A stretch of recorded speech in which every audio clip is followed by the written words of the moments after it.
Oh, hoe gaat het? Het gaat goed. Via Jeppen. We say kraamkamer. Kraamkamer. Linkervleugelverdediger. Linkervleugelverdediger. Linkervleugelverdediger. Not all of you speak Dutch like I do. That means left back.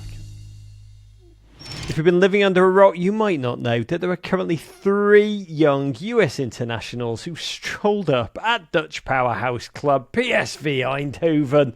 Only one of the most storied and intriguing clubs in Europe. A team who've developed such legends as Van Bommel, Van Nistelrooy, Arjen Robben, and were the former USMNT national team. Great player turned front office mini-mogul Ernie Stewart is now their sporting director. It is a fascinating development, one with real repercussions for the future of the US team as we crash towards World Cup 2026. Seeing our trio past the Dutchie on the left-hand side will be one of the thrills on the regs. And to understand the depths of this story, I'm here with one of the joys of Dutch journalism, the Tiesto of words. And with some of our most talented Americans in the Dutch Eredivisie, it's a joy to welcome author, writer, journalist, Pepijn Keppel. Welcome. Thank you. How are you doing? Hoe gaat het? Het gaat goed. There you go. We could do this whole thing in Dutch. But that would be interesting. Well, I'm fluent, but for our viewers at home, Pepijn, we are living in an era in which so many clubs, almost by law, appear to have a duo of Americans on their squads, almost a buddy system. Christian Pulisic and Yunus Musa at AC Milan, Brendan Aronson, Pifok at Union Berlin, Matty Turner and Ethan Horvath at Nottingham Forest. But one club has gone above and beyond that, and it's PSV Eindhoven. In your home nation of the Netherlands, no fewer than 4 whole Americans have arrived there in this calendar year, if you include sporting director Ernie Stewart back in February. But there's not been so many Americans in the Netherlands since, well, Operation Market Garden. And I want to get to the roots of this story, because the first of the crew to join was Ernie Stewart, left his role as sporting director of the US Soccer Federation in January in a moment of tumult and upheaval surrounding Greg Berhalter, the manager. It soon became apparent that Stewart, who was born to a Dutch mother and an American Air Force father, raised 20 miles north of Eindhoven, his parents still live there, was eager for a Dutch return, and he felt he couldn't turn down the offer. You know, it is fascinating. Stewart is an American. Long-term fans remember he was a genuine European-based talent on our 1994 World Cup team. That shiny bowling ball head rolling up the field. Still able to make any old-timer ardent American fan step out of their bar stool. PSV finished second in the Dutch league last season under the management of the great Ruud van Nistelrooy, a bloke whose nostrils could sniff out a goal anywhere in the vicinity when he played for Manchester United and then Real Madrid, and under him they won the KNVB Cup. But Ruud quit because he didn't feel supported, and to be honest, he's got a point. When he was manager, the club spent a mere $9 million of the sales that had incomed over $100 million, including Cody Gakpo to Liverpool and Noni Madueke to Chelsea. Already this season, big Ernie Stewart spent about $45 million, as well as 2 loans that could become permanent next year in Sergino Dest and Malik Tillman. One note is old Everton frenemy Marcel Brands, once director of football at Goodison Park. He's the president of PSV now. So why have he and Stewart decided to spend now instead of under Ruud? I think the difference is when you have a new director of football, right, that you also want to prove something. So that's, of course, a thing. And here we see Van Nistelrooy, who has it was like early on in his career, right? So that also makes a difference. So you have like this feeling of uncertainty maybe around him. And now we see a different kind of perspective at this point. Yeah, to replace Ruud, Stewart brought in Peter Bosz, formerly of Ajax, and Borussia Dortmund, where he'd coached a certain Mr. Christian Pulisic. What are PSV's expectations this season? They finished ahead of even Ajax last year. Where are they in the pantheon? Are they still a superpower? Have they fallen off slightly? No, they are a superpower. I think everybody here, there's a lot of debate around this, of course. So we have Feyenoord, like that was last year's champion. This is a team from Rotterdam. A lot of people think that they will be in first again. But now we see that PSV, to me, actually, I think that PSV will be the champion this year because they are playing such a exciting kind of game at this point. Or they will come in a second again, or they will get the cup. Like, it's one of these two options. Yeah. Let's dig into this summer's new arrivals. $45 million sprinkled across 5 players, 3 of whom ride with us in the United States. The biggest name is Sergino Dest, a sweet, sweet bloke. Technical fullback who loves to attack, not so much the defending part, bit like Trent Alexander-Arnold, but even more American. And he arrives on loan from European institution Barcelona. There's a sense this is a gent who needs to rediscover his way. He'd broken through as a teenager for Ajax, made a $25 million move to Barcelona under Ronald Koeman in 2020, 72 appearances, 3 goals, but lost his way under Xavi. Spent last season on loan with AC Milan, where he barely played. I think it was 2 starts, 326 minutes on the field, not a minute after January. Now Barcelona's on the hook for half his wages, with a $12 million fee agreed if PSV want to sign him next year. Just 22 years of age. Is this a point where Dest desperately needs to get minutes at a high level and fast? Almost a gent at the crossroads of his career. Yeah, of course he is. I mean, we know that from the Dutch league, he was already, when he played at Ajax, he was really talented, right? Everybody could see that. And when he went to Barcelona, some people would say that he had a bad time there or didn't think about him like developing the way people thought he would. But actually, to me, I watched him play in Barcelona a couple of times, and I must say I thought about it really I thought about it differently. He played at this team which was like full of all these crazy players, and now he's back here in the Netherlands playing for PSV, which is, to me, I think it's one of his best decisions he could make, because he now is like one of these players that could add something to the team instead of being like this bloke in the defense who is maybe thought of as like the weak spot of the team. He needs to be sure of his place. He needs to be like a big fish in a small pond as opposed to just be a bit part. Yeah, everybody needs that, right? Everybody needs to get some feeling that he belongs somewhere. So of course, everybody wants that. He is a fascinating gent, born in the Netherlands to a Surinamese American father from Brooklyn. His mum is Dutch. He actually made his debut for Ajax under current Manchester United boss Erik ten Hag, to be clear. He made his debut against PSV. And these teams are arch rivals. How will fans in Eindhoven welcome Dest? What will the Johan Cruyff Arena be like when he visits Ajax in February? How does that work?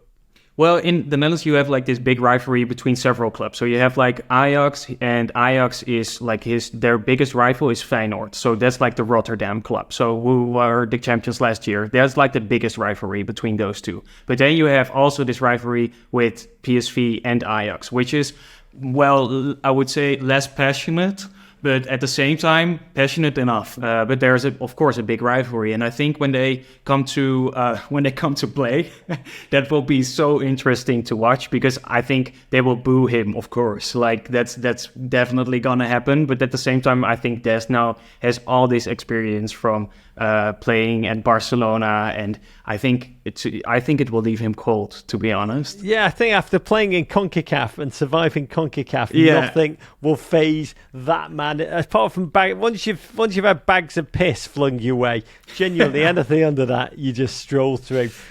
Dest made his debut for PSV against Rangers in the Champions League last week, played left back, and Bosz declared himself pleased with the display. Goal.com went with the headline, "Signs of the old Sergino Dest!" Exclamation mark and everything.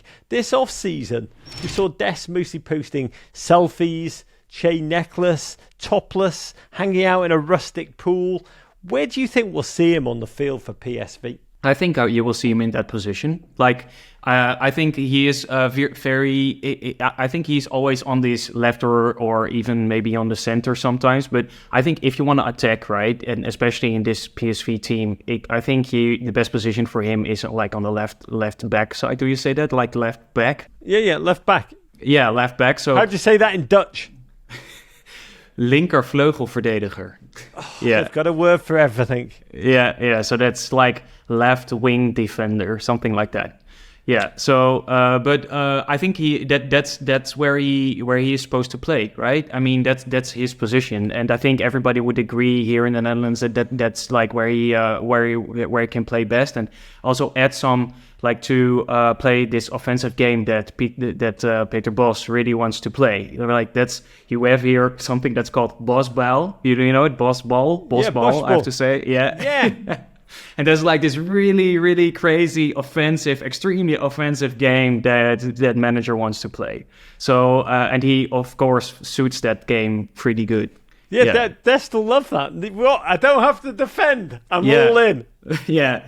Sometimes he reminds me of like these old Brazilian defenders, right? Because all these Brazilian defenders are like, they used to be attackers or they used to be forwards, but some were just better forwards, and now they play on the left back. So that's also what Dest is doing, I think. I don't do the defending. Just give me left back again in Dutch, because no wonder he's confused about his positional strength. Just give me this word. Linker vleugelverdediger. Linker vleugelverdediger. God bless you, Sergino Dest, who at 22 is actually the most senior of the Americans at PSV. A year younger is Malik Tillman, who's only played with the U team there so far, PSV Young. And Malik has arrived on loan from Bayern Munich with a purchase option. Same deal that sent Malik to Rangers last year, where he proceeded to blast double-digit goals, including the golden strike that sealed the Djur's place in the Champions League playoffs. He was Scotland's Young Player of the Year last season, and he's taken the PSV number 10 jersey. What was the reaction to the Dutch press in the media when Tillman signed? Do they know what caliber of player they've got on their hands? Well, everybody here, I think this is true for all players that came to PSV, is that they are all really interested in what they are going to look like in the next couple of years, right? Because you have these. I think at least what is interesting for the Dutch league is that it's like a triangular relationship of success, which is like buying, training, and then selling again. That's what we do here. So we are and in this country, I think Malik Tillman, but also Ricardo Pepi, which we will talk about later. These guys are all in that same spot, right? So they have to be trained. We buy them, then we train them, and then we sell them to like bigger clubs in England, for example, or in Spain or in Italy. But that's what we do, and I think that's also the case for Malik Tillman, where everybody says we really gonna enjoy him as a attacking or offensive midfielder, and having these seeing a lot of goals. Maybe you never know, but that's and that also is also true for Ricardo Pepi. So we are really excited that he is here now. But of course, these kind of players, they also give them some time. You know, it's not that they will perform within a month or so. You give them some time. Yeah. So Tillman is essentially seen as the perfect raw material for Dutch football. Just a potential prodigy who can score goals, entertain the fans, and bring in just a pile of cash. I remember interviewing Edwin van der Sar once about Ajax philosophy, and I was like, aren't you sad when all of these incredible players leave you? And he goes, no, just think of the bags of cash that are coming the other way. So essentially, Malik Tillman is both a raw prospect and a future bag of cash. I just love the emotional honesty. But Malik was originally scouted by Bayern Munich when they were looking at his brother, Timothy. They ended up bringing over both players. They have a German mother and an American serviceman father who's back in the United States. Malik is a juggernaut midfielder, 6'2", models his game after Paul Pogba, but came through as a forward. I think 13 goals in 17 games for Bayern's under-19 team, and then 3 in 4 for the German under-21 national team, before switching allegiances, seeing sense, coming to ride with us in the United States. How do PSV like to play? You've given us a sense of Boszball. And how might Tillman fit into that system? What is really interesting now with PSV, Peter Bosz is really like a total football kind of guy, you know? So his philosophy boils all down to the total football era from like the 70s, 80s, 90s. But of course he has some problems with that because like when you play at PSV, their defense is quite weak. So that's like it's a bit shaky, I would say. But their forwards and like their midfielders are pretty good. So what you see with him is that he wants to put some pressure on the opponent's defense quite early on and put like his defenders already like on the like halfway line. Yeah. And then how do you say halfway line in Dutch? Middenlijn. Oh, that one was a lot shorter than I was expecting. But I'm sorry. Yeah, but that's really interesting, right? So because his defense is not that good, he will put pressure on the opponent like already with their defense, so the ball stays on their side. Like that's the plan at least. But when I think about these kind of game styles, I always think of Johan Cruyff, who always said like I translate a bit roughly, but like he said, for me, it's simple. The best defense is offense, but do it with intelligence. And like that last part, like do it with intelligence, that's something that I'm not sure of yet, because when you put a lot of pressure on the defense of the opponents, then of course, and your defense is not that good, then I'm always like, oh, it's a bit shaky. I will be like really, I'm not a PSV fan, but of course, the fans will be like really tensed on the bench when there's pressure or they break through the midfield. So that's like the game they want to play. So they really want to beat the ball in the midfield and with their forwards. That's what they want. Yeah. The Cruyff quote: "The best defense is offense." Yeah. But do it with intelligence. I bet it's one of those quotes where the last four words are most often forgotten and left out of it, and it's just like totally bastardized. You've just described Everton in every regard. But either of these players, but before either of these players were announced, came Ricardo Pepi, part human, part goal-scoring locomotive, known as El Tren, a 20-year-old who's risen from Texas, already found time in his young career to rebound from a false start year in Europe, scored a hat-trick at age 16 on his debut for FC Dallas, their reserve team, North Texas SC, and then moved so bloody quickly through the ranks, became the youngest player to score an MLS hat-trick, MLS All-Star, MLS Young Player of the Year, debut goal for the United States, then scored major goals that helped us qualify for the 2022 World Cup, earned him a record-breaking move to Europe, $20 million as a teenager to the German Bundesliga team Augsburg. It's fair to say his rapid ascent hit a snag right then and there. The goals dried up. 1,300 minutes of soccer over 11 months, 7 different countries for 4 different teams, and no goals.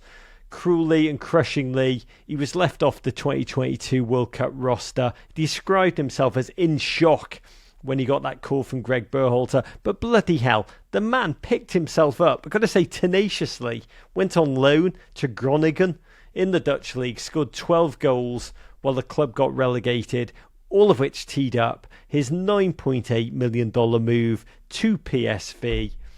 How's he seen? Oh, he is like so interesting. Is he a coup because a team didn't know how to use him, or is he damaged goods from his 0 goals in the Bundesliga? No, he is gonna be so good, I think. Like everybody is so excited for him joining PSV right now, because we have, of course, as a striker at PSV, you see Luc de Jong, who is like one of these Dutch, like really old kind of guy, but he scored so many goals, seen so many clubs, played all across Europe, and I think that he will be Luc de Jong. I think he will play like maybe one more season, but then of course you have this spot is like totally free for Ricardo Pepi, where he can just join in and blend in within this team. And I think for all these guys, since he is so young, like all these guys are so young, that it's really important that he can learn a lot from Luc de Jong right now, and maybe in a season or maybe halfway this season already, he will be like the striker of PSV. Everybody is so interested in what he will look like within a couple of months.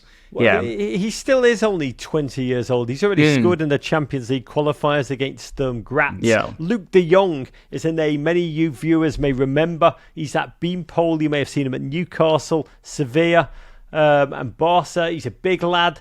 back for a second stint at PSV. So just describe that relationship. The way you're making it seem is Luuk de Jong, will he be sold shortly? And almost Ricardo Pepi is like the baby tooth that's going to push out Luuk de Jong when he falls away. Yeah, that's a good metaphor. I think that's the case, actually. Like, I think they won't sell Luuk de Jong anytime soon. But I think what will be interesting is that you have this guy who is already known for for so many years being in these top level teams, and now he is playing at PSV and he will help out all these younger guys, especially Ricardo Pepi, right? So it's really that baby teeth that is like that will push out Luuk de Jong in this. I think it will take maybe like 4 months, maybe like half a season, training together, learning a lot from each other. But then everybody is expecting him to score a lot of goals within the near future. So I think, you should be. I think the US should be really happy that he is playing here, but also we are really excited for him to seeing him play. That's so beautiful to hear. Your message is excitement.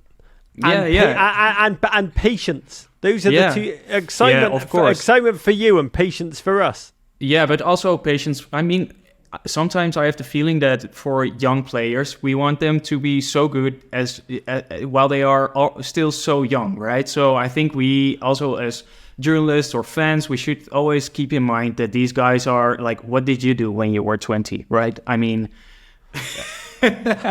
we don't want to go there. We don't want to go there. No, but exactly, right? So how can you expect from these guys that they are already on the best they could? So just give them some time. But what I really want to say, and that's something that I think is really interesting about the Eredivisie, is that it's like this window for where you can look onto like the future of soccer, right? We always say here in Dutch, we say kraamkamer, which is in English like the maternity ward, if I looked it up correctly. So it's like the maternity ward of soccer. So we have this feeling that we have all these plays. Look at Ibrahimovic, for example, who played here at Ajax, and Suarez. I think Suarez is the same, right? So we are really this maternity ward where you give them some, like maybe a couple of years, 2-3 years, and you will see that they will move. Give me the maternity ward word again, because I love this. Kraamkamer.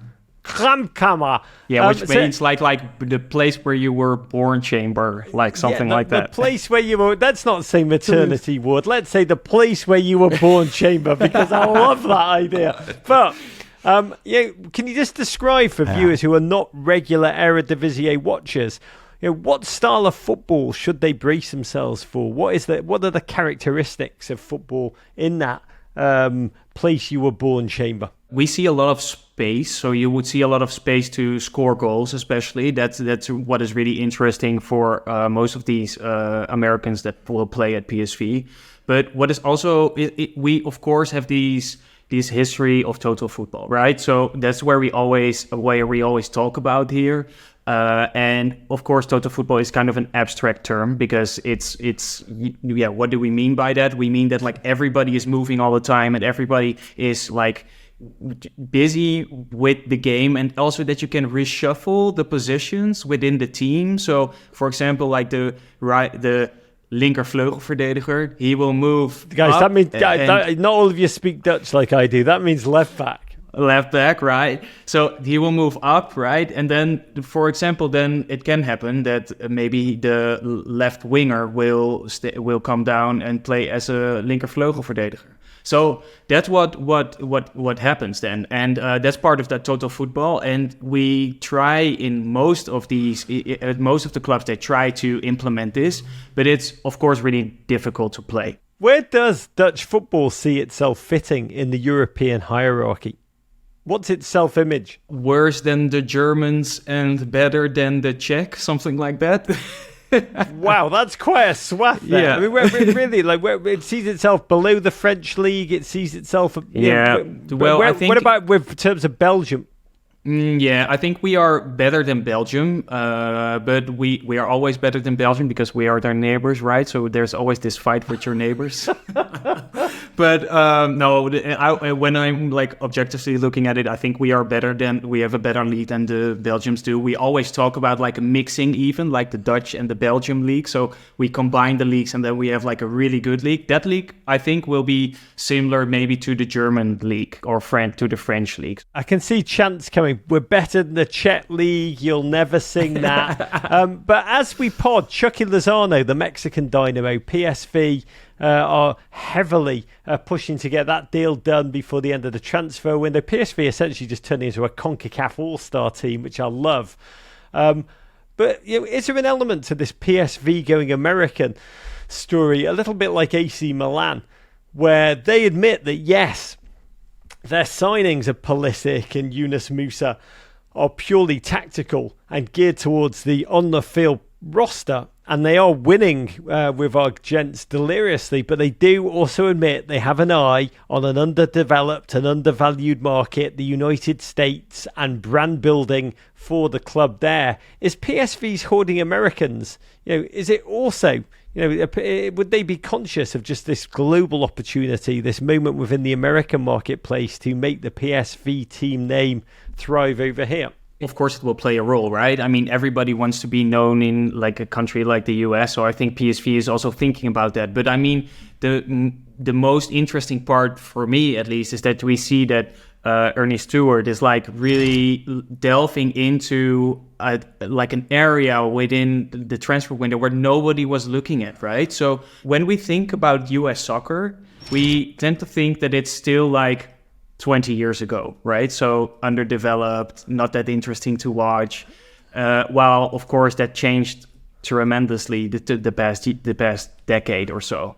So that's also really interesting that we never looked at US players before, and now of course because Ernie Stewart has this connection with the US, we have rethought our way of soccer, and also you see, I think, that we move a bit, like with that you see like a change within the hierarchy, like the world hierarchy of soccer right now. So we used to look really like this to the Scandinavian countries, but now the US is now one of these countries we look at, and that's a really interesting thing. Essentially, Dutch soccer, the model is built on that buy, train, sell. You need untapped markets. You need new emerging markets.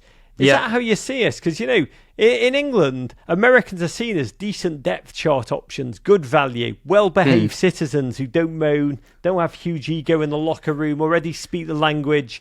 In the past, in the Netherlands, there is a history to Marcus Beasley, the notorious DMB for PSV. Michael Bradley, before he was bald, was a goal-scoring midfielder at Heerenveen. Amazing there. Josie Altidore looked positively deadly with RZ Alkmaar.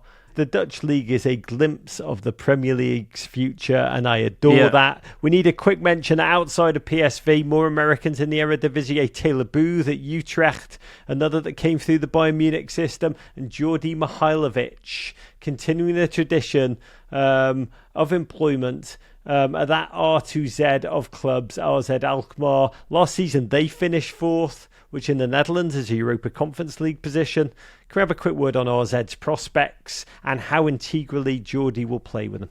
This is also going to be really interesting. I mean, AZ is, as I mentioned earlier on, like it's if I have to pick a club, it's my club, and I think that AZ is the best couple of years. They have been like this really good development they were like really boring to watch a couple of years ago, but now it's amazing soccer they are playing. It's like really what you could see at PSV this year as well. So it's really like offensive, and they have really good strikers, and even I think he will blend in easily within this team. AZ used to play like really offensive, like almost like recklessly offensive in the past year. So and now they are like now they moved a bit down from that, and PSV moved a bit up with the Boszball. So I think it would be really interesting to see and watch them play against each other as well. Yeah, it's spoiler alert time, Pep. Who is the favourite, tell us, for the Eredivisie this season? Who's going to win it all? A Feyenoord meant to defend? Will Ajax summon from somewhere the ability to rebound, or is it going to be a very happy United States fan base watching PSV do their thing? Yeah, I think I will go, and that's not because you're American, but I think that PSV will do really good this year. Yeah, I think so. Yeah. Yeah, so you will have a good squad there at the World Championships in 2026, right? It's going to be if the Eredivisie is like a window into the future, you will have a bright future. Sergino Dest goal in the World Cup final in 2026 is one that we'll have to owe a debt of thanks to you and PSV. Before we go, tell us one Dutch phrase, one Dutch word that you know, that you think that we should know so that we can better appreciate all that's joyous about the game when viewed through Dutch eyes and the Dutch language. Yeah, we have of course, we have Johan Cruyff, who are always looking at, right, when you see Dutch football. So we say, and I will first put it in Dutch, we say football is simple. Wat moeilijk is simpel voetballen. It means soccer or football is simple. What is difficult is playing simple football. That's what he always says, right? And that's what I think is now really important also for these Americans, because what is really difficult is when you are in this new team, and keep it simple is like the most difficult thing to do for everybody. And that's what we always come back to when we are here in the Netherlands. Is like keeping it simple, but that's the most difficult thing. Yeah. It's like playing the MTV Unplugged set well is the hardest thing in music. Winning in a true Dutch style, the purest, the most simplest way. Godspeed, Sergino, Ricardo and Malik. Follow that wisdom. Last question for you, Pep. One of my favourite moments, I do need to bring this up, of action of any American ever in the Eredivisie came back in 2010 when Michael Bradley was at Heerenveen. How do I say Heerenveen? Heerenveen. Yeah, it's close. As a team-building exercise, they made the whole squad participate in the Dutch tradition of canal jumping, or vierjappen. Did I just pronounce that right? Yeah, kind of vierjappen, we say. Yeah, vierjappen. How would you describe vierjappen to the average listener? Because it is a traditional sport of the West Frisian people. Yeah, it's like you have a canal and you have like a big stick and you run to the stick from one side and jump onto the stick, climb up and come to the other side, like while the stick is like moving across the canal. Yeah, that's what. Yeah, it's like a canal, a big muddy canal. Picture like when he says a big stick. I'll tell you, the stick's it's like a pole. It's like 40 foot long. Yeah, it's a pole. It's planted right in the middle of the canal. How this sport is not bigger and televised around the world, I do not know. Because I want to go to a World Vierjappen Championship. Essentially, to participate, you run towards that pole from one side of the canal, and then you just kind of like leap. You like fling yourself as high onto the pole as you can, and then kind of use it to successfully swing to the other side. Yeah, it's so dangerous. Yes, as Michael Bradley found out, because when it came to him, I mean, somehow, I still don't know what he did or what the word is in Dutch. In America, it would be he face planted onto the pole and ended up underwater to the sound of much Dutch laughter. Yeah. Do you know which incident I'm talking about, Pep? Yeah, I know it. I saw it. I remember it vividly. Yeah, we would say he kissed the pole with his forehead. Something like that. How would you say that in Dutch? Hij kuste de paal met zijn voorhoofd. Yeah, it's almost the same as in English, right? It is amazing. Michael Bradley in the film has an enormous bruise, a ginormous egg on his forehead. And he's like in traditional Michael Bradley style. He's just like, doesn't hurt, no problem. I mean, dude honestly could lose a limb and be like, it's just a flesh wound.